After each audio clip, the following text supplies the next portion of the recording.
오늘은 한국교회와 함께하는 70일 구국 기도회 그 33번째 날입니다.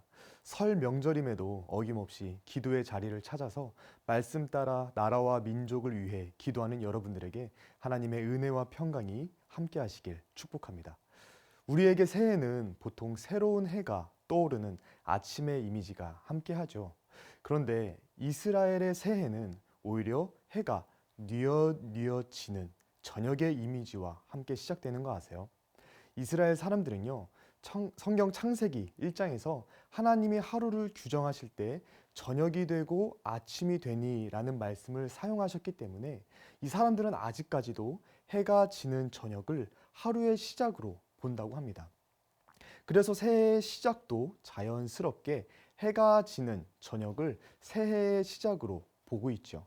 그런데요, 이렇게 해가 지는 저녁으로 하루를 시작하는 관점은요, 이스라엘 사람들이 구약시대 때부터 현재에 이르기까지 온갖 고초를 이겨내고 살아남는데 큰 힘이 되었다고 합니다.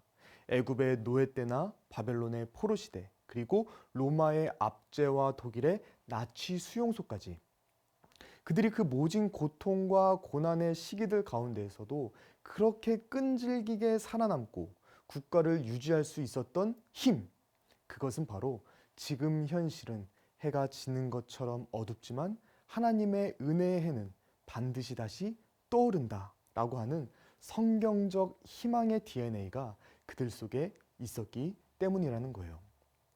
그런데요, 요즘 한국의 현실을 보면 어떤가요? 그다지 밝아 보이지가 않지요.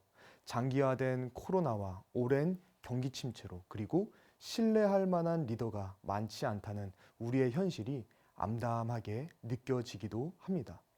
해는 점점 기울고 우리의 앞날은 더욱더 어두워질 것만 같은 이러한 상황 속에서 우리의 마음은 낙심이 되기도 하죠. 하지만 여러분, 우리의 현실은 점점 어두워져 가는 것 같아 보여도 하나님의 공의로운 해는 반드시 다시 떠오를 것입니다. 그래서 말라기 선지자도 혼란한 시대 가운데 있던 이스라엘 백성들에게 이렇게 소망의 말로 위로하고 권면하였었죠.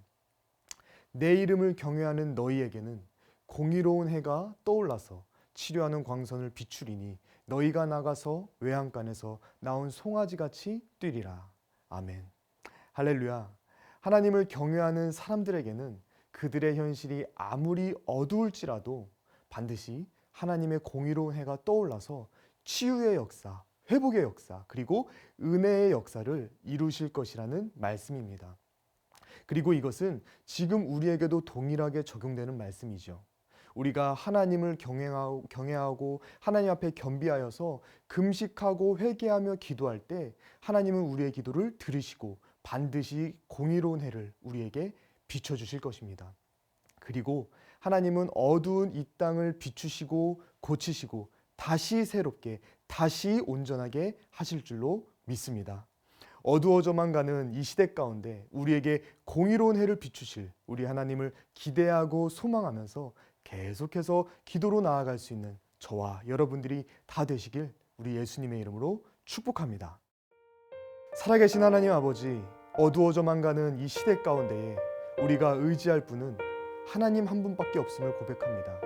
하나님을 경외하는 자들에게 공의로운 해를 떠오르게 하시고 치료하는 광선을 비추겠다 하신 하나님, 여러 가지 어려움으로 어두워져가는 이 시대 가운데 하나님의 공의로운 해를 비춰주시고 이 땅의 모든 아픔과 고통들을 치료하여 주시옵소서.